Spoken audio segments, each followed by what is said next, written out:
Hello aspirants, I welcome you all at परचम classes. आज की क्लास में देखिए हम पॉलिटी के एमसीक्यू में कौन से सेक्शन को इंक्लूड कर रहे हैं। इसके अंदर बहुत सारे टॉपिक्स हैं। गवर्नमेंट बॉडीज मैंने इसको नाम दिया है। इसमें आपको इलेक्शन कमीशन ऑफ इंडिया के, फाइनेंस कमीशन के, अलग अलग जो गवर्नमेंटल बॉडीज होती हैं, गवर्नमेंटल कॉन्स्टिट्यूशनल और नॉन कॉन्स्टिट्यूशनल बॉडीज होती हैं, उन सभी के क्वेश्चंस को मैंने इंक्लूड किया है। ठीक है, ये वो सारे क्वेश्चंस हैं जो किसी ना किसी एग्जाम में पहले आ चुके हैं।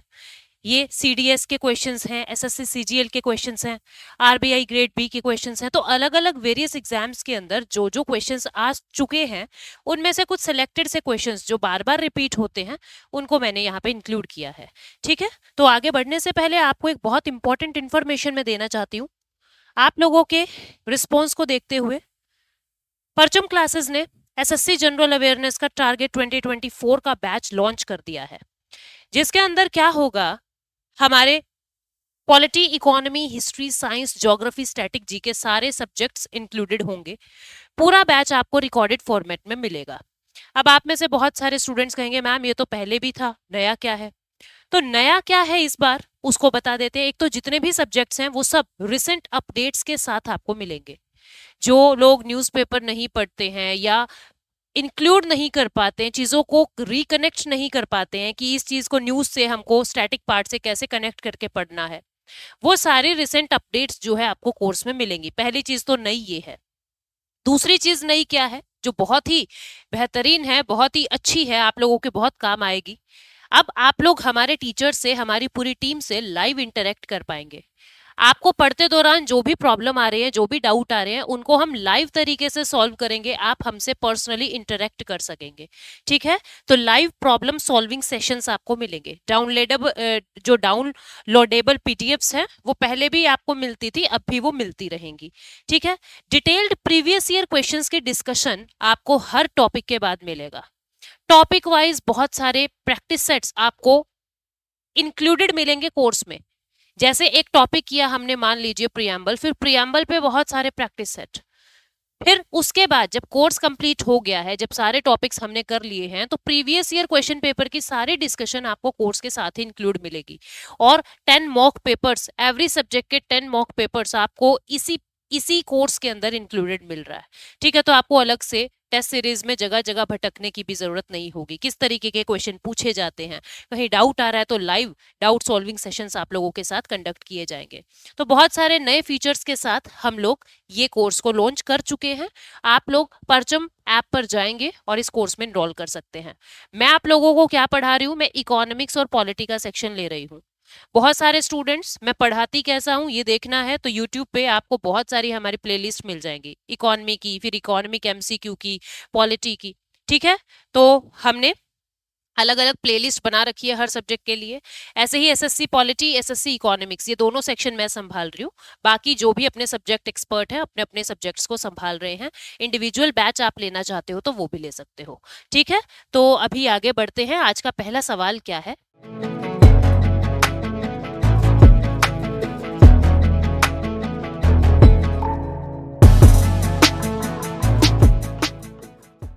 Out of the given 4 alternatives, select the one that is not a constitutional body. आपको एक ऐसी बॉडी इसमें से छांटनी है जो कॉन्स्टिट्यूशनल नहीं है, जो संवैधानिक नहीं है। संवैधानिक कॉन्स्टिट्यूशनल बॉडी कौन सी होती है स्टूडेंट्स? कोई भी वो बॉडी जिसका जिक्र संविधान में है, मतलब जिसको कोई ना कोई आर्टिकल अलॉटेड है, उसको हम कॉन्स्टिट्यूशनल बॉडी कहेंगे। अब यहाँ पे पूछा है इनमें से कौन एक कॉन्स्टिट्यूशनल बॉडी नहीं है। ठीक है, तो देख लेते हैं। जो फाइनेंस कमीशन है वो कौन से आर्टिकल में आता है? फाइनेंस कमीशन आप देखते हो, फाइनेंस कमीशन जो है वो आर्टिकल नंबर 280 में फाइनेंस कमीशन आता है। ठीक है, इलेक्शन कमीशन आर्टिकल 324 में आता है, यानी ये भी एक कॉन्स्टिट्यूशनल बॉडी है। Union public service commission article 215 में आता है। तो कुल मिला के जो नेशनल ह्यूमन राइट कमीशन है, इसको कोई भी आर्टिकल अलॉटेड नहीं है, ये किसी भी आर्टिकल में नहीं आता। मतलब ये क्या है? ये एक नॉन कॉन्स्टिट्यूशनल बॉडी है, ये कॉन्स्टिट्यूशनल बॉडी नहीं है। तो आंसर क्या आ जाएगा इसका? सी। ठीक है, आंसर क्या आ जाएगा? सी।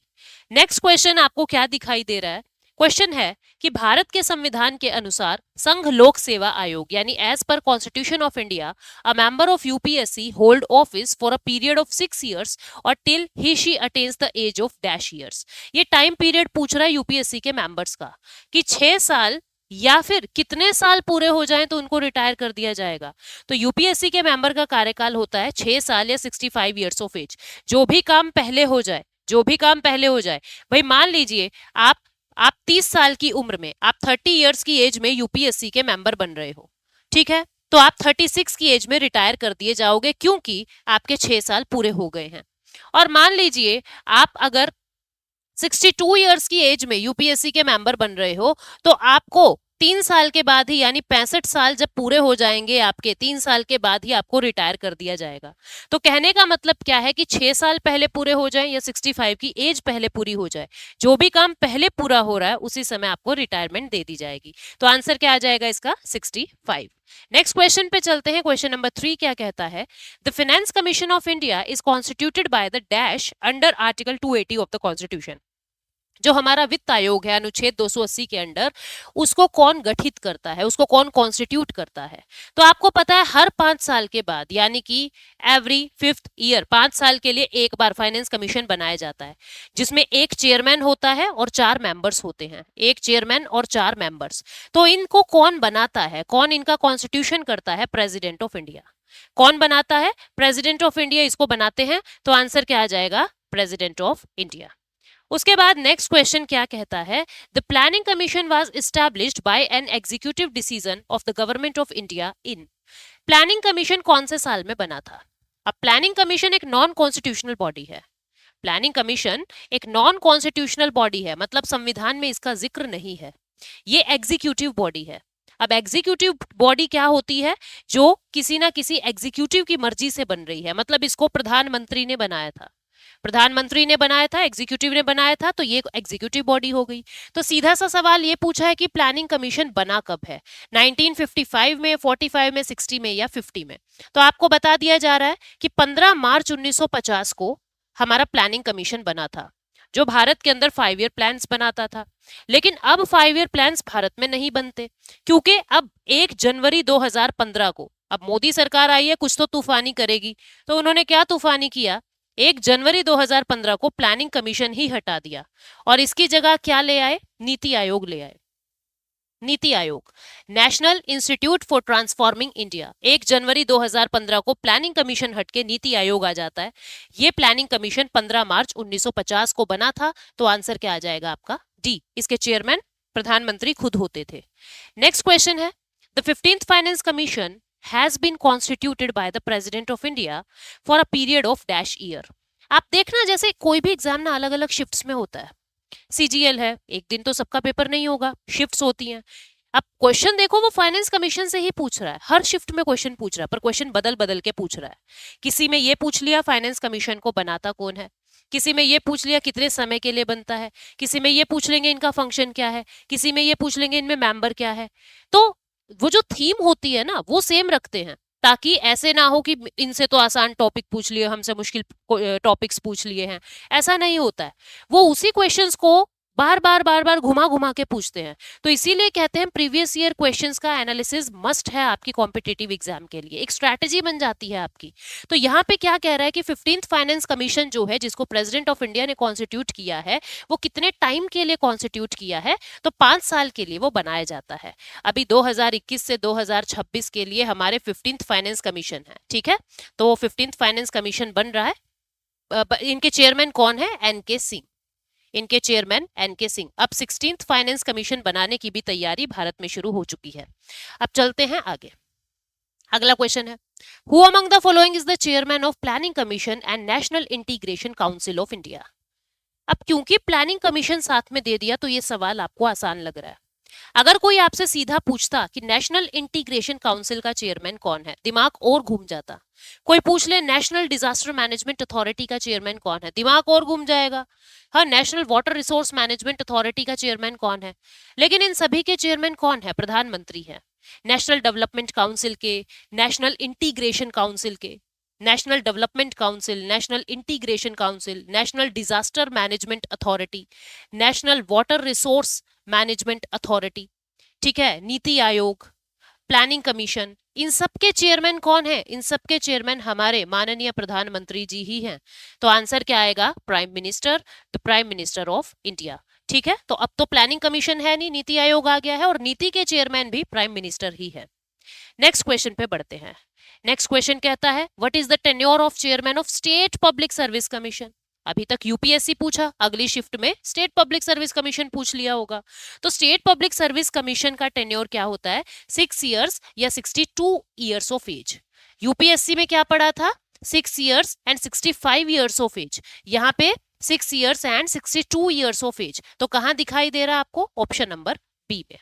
ठीक है, नेक्स्ट क्वेश्चन क्या कहता है उसको देखते हैं। नेक्स्ट क्वेश्चन कहता है what is the tenure of chief election commissioner of India. Chief election commissioner का कितना टेन्योर होता है?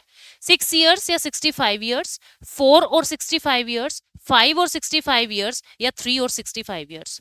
तो जो चीफ इलेक्शन कमिश्नर हैं हमारे, उनका जो टाइम पीरियड होता है वो भी 6 इयर्स या 65 इयर्स ऑफ एज होता है। 6 साल पहले पूरे हो जाए या 65 साल की उम्र पहले पूरी हो जाए, जो भी काम पहले हो जाए इलेक्शन कमीशन ऑफ इंडिया बदल दिए जाएंगे। तो आंसर क्या आएगा? इसका भी ए आएगा। ठीक है, नेक्स्ट क्वेश्चन पे चलते हैं। ये कहता है कि in the absence of speaker and deputy speaker of Lok Sabha, जब स्पीकर भी एब्सेंट है, डिप्यूटी स्पीकर भी एब्सेंट है, तो जॉइंट सिटिंग पे जो जॉइंट सिटिंग होती है आर्टिकल 108 के अंदर जो जॉइंट सिटिंग होती है, वो जॉइंट सिटिंग को प्रिजाइड कौन करता है? वैसे कौन करता है? फर्स्ट इंस्टेंस में सबसे पहले हक स्पीकर का होता है उसको प्रिजाइड करने का। अगर ये एब्सेंट है तो डिप्यूटी स्पीकर उसको प्रिजाइड करेगा। अगर डिप्यूटी स्पीकर भी एब्सेंट है तो डिप्यूटी चेयरमैन को of Rajya Sabha, deputy chairman of Rajya Sabha को बुलाया जाता है उसको प्रिजाइड करने के लिए। आपके दिमाग में सवाल आएगा मैम चेयरमैन क्यों नहीं, चेयरमैन को क्यों स्किप कर दिया? क्योंकि चेयरमैन कौन है राज्यसभा के? Vice president of India. और वाइस प्रेसिडेंट ऑफ इंडिया किसी भी हाउस के मेंबर नहीं होते, ना तो वो लोकसभा के ना ही राज्यसभा के। जब वो किसी के मेंबर हैं ही नहीं तो उनकी मीटिंग को प्रिसाइड कैसे कर सकते हैं? तो इसलिए जॉइंट सिटिंग में कभी भी चेयरमैन ऑफ राज्यसभा को प्रिजाइडिंग ऑफिसर नहीं बनाया जाता, डिप्यूटी चेयरमैन को बना दिया जाता है। ठीक है, तो आंसर क्या आ जाएगा इसका? सी, डिप्यूटी चेयरमैन ऑफ राज्यसभा। ठीक है, नेक्स्ट क्वेश्चन की तरफ मूव करते हैं। नेक्स्ट क्वेश्चन क्या कह रहा है? नेक्स्ट क्वेश्चन कहता है the election to the constitution of panchayat should be completed before the expiration of a period of dash from the date of its dissolution. Fate नहीं, date. From the date of its dissolution. ये क्या कहता है? ये कह रहा है कि जो पंचायत है, एक पंचायत बनी है, अब हमें पता है वो डिसोल्व होने वाली है, 5 साल में डिसोल्व हो जाती है पंचायत। तो डिसोल्व होने से कितने समय पहले, कितने टाइम पहले उनका इलेक्शन करवा दिया जाता है? डिसोल्यूशन से कितने टाइम पहले पंचायतों का इलेक्शन करवा दिया जाता है? तो ये बहुत आसान सवाल है, 6 महीने पहले। एग्जाम्पल के लिए समझेंगे, मान लीजिए कोई पंचायत जो है 2015 में बनती है, तो 2020 में उसका टेन्योर पूरा होना है। मान लीजिए जनवरी 2015 में बनी है तो जनवरी 2020 में उसका टेन्योर पूरा हो जाएगा, लेकिन जून 2019 में ही उसके नए इलेक्शन करवा दिए जाएंगे। जून यानी कि 6 महीने पहले, -6 मंथ्स पीछे आ जाओ, 6 महीने पहले ही उसके इलेक्शन करवा दिए जाएंगे। तो आंसर ये मिल गया। अब कुछ और डिटेल में आपको देना चाहती हूँ। जैसे मान लीजिए 2015 जनवरी में एक पंचायत का कॉन्स्टिट्यूशन हुआ था, अब किसी कारणवश वो 2018 में ही उसका डिसोल्यूशन हो जाता है। ठीक है, सरपंच की डेथ हो गई या कुछ भी हो गया, आपकी जो पंचायत है 2018 में ही डिसॉल्व हो जाती है, भंग हो जाती है। तो अब जो नई पंचायत आएगी 2018 में, वो 2023 तक काम करेगी या वो बचे हुए 2020 तक काम करेगी? तो आपका आंसर क्या आएगा कि वो रिमेनिंग टाइम पीरियड के लिए काम करेगी। रिमेनिंग टाइम पीरियड कितना बचा था इनका? 2 साल।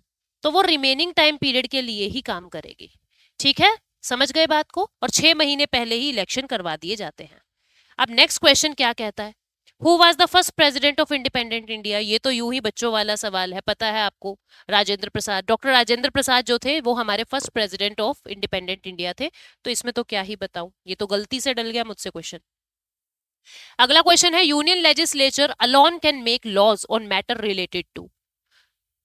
यहां पे आपको 4 सब्जेक्ट दिए हुए हैं। इन 4 सब्जेक्ट में से ऐसा कौन सा सब्जेक्ट है जिसपे केवल यूनियन गवर्नमेंट कानून बना सकती है? यानी ये सीधी सी बात पूछ रहा है, जो शेड्यूल 7 है, शेड्यूल 7 के अंदर 3 लिस्ट है, यूनियन लिस्ट है, स्टेट लिस्ट है और कंकरेंट लिस्ट है। केंद्र सूची, राज्य सूची और समवर्ती सूची। यूनियन लिस्ट पे केवल सेंट्रल गवर्नमेंट कानून बनाती है, स्टेट लिस्ट पे केवल स्टेट गवर्नमेंट और इस पे ये दोनों बनाते हैं। यूनियन में 100 सब्जेक्ट है, यहाँ 61 सब्जेक्ट है और यहाँ 52 सब्जेक्ट्स है। तो ये पूछ रहा है कि इनमें से कौन ऐसा है जिसपे केवल यूनियन गवर्नमेंट, यानी कौन इसमें यूनियन लिस्ट का सब्जेक्ट है। तो जो पब्लिक हेल्थ है वो एक कंकरेंट सब्जेक्ट है, उस पे सेंट्रल और स्टेट गवर्नमेंट दोनों कानून बना सकते हैं। पुलिस एक स्टेट सब्जेक्ट है, रेलवे एक यूनियन गवर्नमेंट का सब्जेक्ट है और लोकल गवर्नमेंट भी स्टेट सब्जेक्ट है। तो हमसे जो सवाल पूछा गया कि किस पे केवल यूनियन बना सकता है, तो रेलवे पे केवल यूनियन गवर्नमेंट कानून बनाएगा। ठीक है, भारतीय रेलवे पे। अब इसके बाद अगला क्वेश्चन है, which of the following authorities launched PPRTMS, यानी कि political parties registration tracking management system, ये किसने लॉन्च किया? तो देख लीजिए, पॉलिटिकल पार्टी है, कौन लॉन्च कर सकता है? Election commission of India. आपकी जो मॉडल कोड ऑफ कंडक्ट लगता है, किसी पार्टी का रिकॉग्निशन है, किसी पार्टी को सिंबल अलॉट करना है, ये सारे काम इलेक्शन कमीशन ऑफ इंडिया ही करता है। तो यहाँ भी आंसर क्या आ जाएगा? Election commission of India. अगले क्वेश्चन पे चलते हैं। Supreme court has declared access to internet a fundamental right under article dash of Indian constitution. जो हम ये इंटरनेट यूज करते हैं, ये हमारा एक फंडामेंटल राइट है। और ये फंडामेंटल राइट कौन से आर्टिकल के अंडर आता है? आर्टिकल 17, 21, 14 या 19? तो स्टूडेंट्स कंफ्यूज होते हैं आर्टिकल 21 में और 19 में।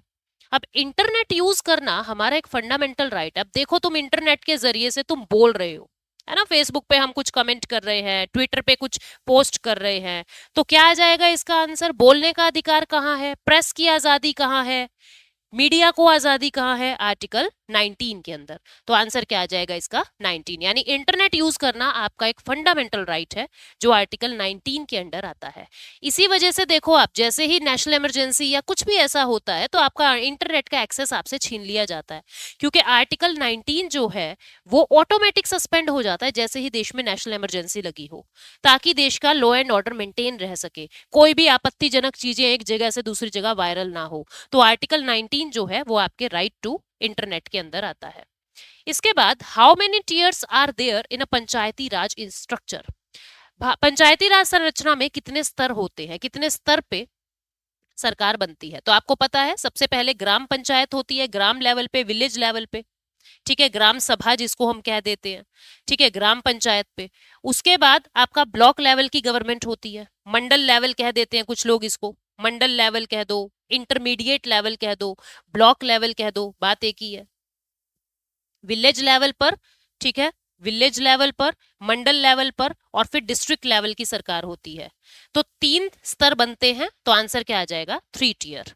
ठीक है, 3 स्तर की। उसके बाद अगला क्वेश्चन कहता है कि what is the tenure of panchayat as per the 73rd constitutional amendment act? Panchayat का टेन्योर क्या है 73rd कॉन्स्टिट्यूशनल अमेंडमेंट एक्ट के अकॉर्डिंग? मैंने अभी अभी आपको बताया, जितनी भी पंचायतें बनती है वो 5 साल के लिए बनती है और उनका टाइम पीरियड पूरा होने से 6 महीने पहले ही इलेक्शन पहले ही करवा दिए जाते हैं ताकि बीच में गैप ना रहे। ठीक है, तो आंसर क्या आ जाएगा? 5 ईयर्स। उसके बाद, elections to panchayat in a state are conducted by. पंचायतों की इलेक्शन कौन करवाता है? अब कॉमन सेंस लगाना, पंचायत हमेशा से तो थी नहीं। कब आई है? 1992 में। ठीक है, 1992 में। तो इसके इलेक्शन के लिए हमने अलग से एक स्टेट इलेक्शन कमीशन बनाया। स्टेट इलेक्शन कमीशन का काम क्या होता है? पंचायत के इलेक्शन करवाना और नगर पालिकाओं के यानी म्यूनिसिपैलिटीज के इलेक्शन करवाना। अब बहुत सारे स्टूडेंट्स कंफ्यूज कहाँ होते हैं एग्जाम के दौरान? एक तो प्रेशर रहता है, डिसीजन नहीं ले पाते। आप स्टेट लेजिस्लेचर के इलेक्शन यानी विधानसभा के इलेक्शन भी कह देते हैं कि स्टेट इलेक्शन कमीशन कराता है, जो गलत है। स्टेट इलेक्शन कमीशन तो खुद 1992 में बना है आर्टिकल 243 के में। आर्टिकल 243 के में स्टेट इलेक्शन कमीशन तो 1992 में बना है और विधानसभा के इलेक्शन तो 1952 से ही हो रहे हैं, 1952 से ही हो रहे हैं। तो यानी जो विधानसभा है, लेजिस्लेटिव असेंबली है आपकी, state legislative assembly, state legislative council, उनके इलेक्शन कौन करवा रहा होगा? Central election commission. Central election commission. State election commission का काम सिर्फ पंचायत के और म्यूनिसिपैलिटीज के इलेक्शन करवाने का है। तो यहाँ पे यही सवाल पूछा है, पंचायत के इलेक्शन कौन करवाता है? स्टेट इलेक्शन कमीशन, जो आर्टिकल 243 के में आता है। Who implements model code of conduct for election in India? आचार संहिता कौन लागू करता है? इलेक्शन से पहले आपको पता है मॉडल कोड ऑफ कंडक्ट लगता है, जिसमें कोई भी बड़ी पॉलिसीज अनाउंस नहीं होंगी, जिसमें कोई भी एग्जाम या सरकारी कार्यवाही पे बहुत ज्यादा इम्पैक्ट पड़ता है। ऐसा क्यों? क्योंकि सबको पता है इलेक्शन ईयर है, तो नई नई पॉलिसीज आती हैं। मॉडल कोड ऑफ कंडक्ट जब लग जाता है तो कोई नई पॉलिसी अनाउंस नहीं हो सकती जिससे जनता भ्रमित हो सके, जिससे जनता जो है उनके चंगुल में फंस सके, जो वो झूठ वगैरह बोलते हैं अपने वोट्स लेने के लिए। वोट बैंक पॉलिटिक्स चलता है। तो मॉडल कोड ऑफ कंडक्ट कौन इंप्लीमेंट करता है? इलेक्शन कमीशन ही मॉडल कोड ऑफ कंडक्ट को इंप्लीमेंट करता है। ठीक है, उसके बाद next question, on which date did the NITI Aayog replace the planning commission? ये मैंने अभी अभी एक्सप्लेन किया था, फिर से एक्सप्लेन नहीं करूंगी, सीधा आंसर बता रही हूँ। 1 जनवरी 2015 को नीति बना था, लेकिन इसकी अगर फर्स्ट मीटिंग पूछ ली जाए ना, कई बार क्या होता है, देखो कमीशन का काम होता है ये कसम खाना कि तुम सेलेक्ट ना हो, और तुम्हारा काम ये होता है कि कमीशन की सारी कसमों को फेल कर देना और सेलेक्ट होके दिखाना। तो कभी कभी वो ऐसे सवाल पूछ लेते हैं बेतुके से। तो अगर पूछ ले कि नीति आयोग की फर्स्ट मीटिंग कब हुई, तो वो 8 फरवरी 2015 को हुई थी। ठीक है, और इसका कॉन्स्टिट्यूशन कब हुआ था? 1 जनवरी 2015 को। किसको रिप्लेस किया? प्लानिंग कमीशन को। प्लानिंग कमीशन के चेयरमैन भी प्राइम मिनिस्टर और नीति आयोग के चेयरमैन भी प्राइम मिनिस्टर। अगला question, national board for MSME, micro small and medium enterprises, meet once every dash months in a year. जो आपका नेशनल बोर्ड है एमएसएमई का, एक साल में कितनी बार मिलता है? ये एक साल में 2 बार मिलता है, यानी हर छठे महीने इनकी एक मीटिंग जरूरी है। हर छठे महीने इनकी मीटिंग जरूरी है, जिसके अंदर एमएसएमई को कैसे फिनेंस की प्रॉब्लम सोल्व करवाई जाएंगी, उनके काम को कैसे बढ़ाया जा सकता है, इनको कोई टेक्निकल असिस्टेंस चाहिए तो कैसे मिलेगा, ये सारी चीजें इन मीटिंग्स के अंदर डिस्कस होती है। तो आंसर क्या आ जाएगा? 6 महीने। ठीक है, नेक्स्ट क्वेश्चन क्या कहता है उसको देखते हैं। नेक्स्ट क्वेश्चन कहता है, what is the term of elected representative of a gram panchayat? आसान है, अभी बताया है कि जो पंचायतें होती है उनका टेन्योर क्या है। तो इलेक्टेड रिप्रेजेंटेटिव का टेन्योर भी सेम ही रहेगा, जब जितना पंचायत का रहेगा। मैं देख लूं एक बार, कहीं मैं तुम्हारे वाले क्वेश्चन को ना बता दूं। क्या कह रहा है ये कि ग्राम पंचायत के जितने इलेक्टेड रिप्रेजेंटेटिव है उनका टेन्योर क्या होता है? तो उनका टेन्योर भी 5 ईयर, क्योंकि पंचायतों का टेन्योर 5 ईयर। नेक्स्ट क्वेश्चन है, a minister who for any period of dash is not a member of either house of parliament। कोई भी ऐसा व्यक्ति, कोई भी ऐसा मंत्री जो ना तो लोकसभा का सदस्य ना ही राज्यसभा का सदस्य है, लेकिन फिर भी मंत्री बना हुआ है, तो कितने टाइम तक वो मंत्री बना रह सकता है? मतलब कितने टाइम के अंदर अंदर उसको किसी ना किसी हाउस का तो मेंबर बनना पड़ेगा। तो क्या टाइम पीरियड होता है? 6 कॉन्जिक्यूटिव मंथ्स का। जब इंदिरा गांधी की डेथ हुई थी तो राजीव गांधी को ऐसे ही, वो किसी भी सदन के सदस्य नहीं थे, ना तो लोकसभा के ना ही राज्यसभा के। तो जो ज्ञानी जैल सिंह थे उस समय, यानी जो प्रेसिडेंट थे, the then president of India, उन्होंने क्या किया था? राजीव गांधी को ऐसे ही मंत्री बना दिया था, इवन प्रधानमंत्री बना दिया था। ठीक है, और ये कहा 6 महीने के अंदर अंदर आपको बहुमत लेना पड़ेगा, किसी ना किसी सदन का आपको सदस्य बनना पड़ेगा। तो आंसर क्या आएगा? 6 कॉन्जिक्यूटिव मंथ्स। तो 6 महीने के अंदर अंदर आपको कोई ना कोई, किसी ना किसी हाउस से एमपी बनना पड़ेगा, अदरवाइज आपका मिनिस्ट्री आपसे चला जाएगा। अगला question, with reference to the money bill in the parliament, which of the following statement is incorrect? धन विधेयक के संदर्भ में क्या चीज गलत है, इनकरेक्ट बताना है। अब आपको पता है मनी बिल आर्टिकल 1110, ठीक है, बहुत बार एक्सप्लेन किया है मैंने। इसकी खासियत क्या है? प्रेसिडेंट से पूछे बिना इसको रिप्रेजेंट नहीं कर सकते, केवल लोकसभा में ही इंट्रोड्यूस होगा। मैं इंट्रोड्यूस बात कर रही हूं, यानी कि इसकी शुरुआत लोकसभा से होगी। लोकसभा से शुरुआत हो गई, पास हो गया, यहां से पास होने के बाद ये राज्यसभा में गया। अब राज्यसभा के पास 14 डेज का टाइम होता है। राज्यसभा 14 दिन में या तो उसको एक्सेप्ट कर ले, या उसको रिजेक्ट कर रही है, या उसको रिटर्न कर रही है, कुछ भी कर रही है, कोई फर्क नहीं पड़ता। फाइनल डिसीजन लोकसभा का है। लोकसभा ने जो कह दिया वो करेंगे। उसके बाद ये बिल कहां जाएगा? प्रेसिडेंट के पास जाएगा। प्रेसिडेंट क्या कर सकते हैं? या तो इसको एक्सेप्ट करेंगे या तो इसको रिजेक्ट करेंगे, इसको रिटर्न नहीं कर सकते। प्रेसिडेंट मनी बिल को रिटर्न नहीं कर सकते, या तो एक्सेप्ट करेंगे या तो रिजेक्ट करेंगे। तो देख लेते हैं गलत क्या है। लोकसभा कैन आइदर एक्सेप्ट और रिजेक्ट ऑल और any of the recommendation of Rajya Sabha. क्या ये बात सही है क्या कि जो भी रिकमेंडेशन राज्यसभा ने दी है इन 14 डेज के अंदर अंदर लोकसभा उसको मना कर सकते हैं, भैया हमें तुम्हारी बात नहीं जच रही, हम तो नहीं मान रहे। बिल्कुल सही बात है, लोकसभा जो कहेगा वही माना जाएगा। इट कैन बी इंट्रोड्यूस्ड, यानी शुरुआत इसकी केवल लोकसभा में होगी, बिल्कुल सही बात है। इट कैन बी रिजेक्टेड और अमेंडेड बाय राज्यसभा, क्या राज्यसभा भी इसको रिजेक्ट या अमेंड कर सकता है? नहीं, उनके हाथ में कोई पावर नहीं है। It can only be introduced by a minister, yes very important. कोई भी प्राइवेट मेंबर इसको इंट्रोड्यूस नहीं कर सकता। अब स्टूडेंट्स के दिमाग में कंफ्यूजन रहता है कि मैम मिनिस्टर कौन होते हैं और प्राइवेट मेंबर कौन होते हैं। बहुत सारे स्टूडेंट्स, पता है मैं भी पहले जब तैयारी वैयारी नहीं करती थी, मैं प्राइवेट मेंबर ना आपके और मेरे जैसे साधारण लोगों को सोचती थी कि कोई व्यक्ति जाएगा और ऐसे बिल अनाउंस कर देगा। लेकिन मिनिस्टर या प्राइवेट मेंबर कौन होते हैं समझो। देखो, लोकसभा के अंदर 545 लोग हैं एट प्रेजेंट, राज्यसभा के अंदर 245 लोग हैं एट प्रेजेंट। टोटल कितने हो गए? 790। ठीक है, इन 790 में से लगभग 80 लोगों को, लगभग 80 मेंबर्स को मिनिस्ट्री मिली हुई है। मिनिस्ट्री मिली हुई है। कोई फाइनेंस मिनिस्टर है, कोई होम मिनिस्टर है, कोई एक्सटर्नल अफेयर मिनिस्टर है, कोई खेल मंत्री है, कोई कृषि मंत्री है, इनको कहते हैं मंत्री। तो जो मनी बिल होगा वो ये 80 लोग ही इंट्रोड्यूस कर सकते हैं। ठीक है, बाकी बचे हुए लोग कौन है? वो प्राइवेट मेंबर कहलाएंगे। 710 लोग जो बच गए हैं, एमपी तो है लेकिन मिनिस्ट्री नहीं मिली हुई, वो प्राइवेट मेंबर कहलाते हैं। ठीक है, तो ये बिल्कुल सही बात है कि इसको केवल मिनिस्टर ही लॉन्च कर सकता है, प्राइवेट मेंबर नहीं कर सकता। तो गलत पूछा है उसने, ऑप्शन नंबर सी जो है वो गलत है। आंसर क्या आ जाएगा? सी। नेक्स्ट क्वेश्चन, ये मेरा है, नेक्स्ट वाला तुम्हारा है। The speaker of the house of people may submit his resignation to the, Lok Sabha का अध्यक्ष अपना इस्तीफा किसको देता है? तो जो स्पीकर है वो किसको अपना इस्तीफा देता है? डिप्यूटी स्पीकर को। और डिप्यूटी स्पीकर किसको देता है? स्पीकर को।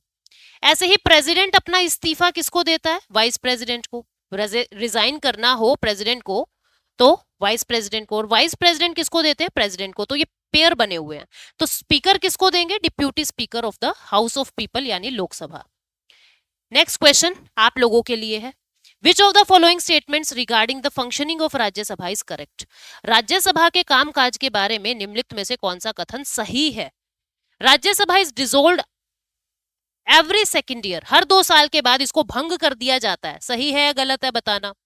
Rajya Sabha is dissolved after the resolution of Lok Sabha, ये लोकसभा के भंग होने के बाद इसको भंग करते हैं। Rajya Sabha is dissolved after the ascent of the president of India, राष्ट्रपति की मंजूरी के बाद इसको भंग करते हैं क्या?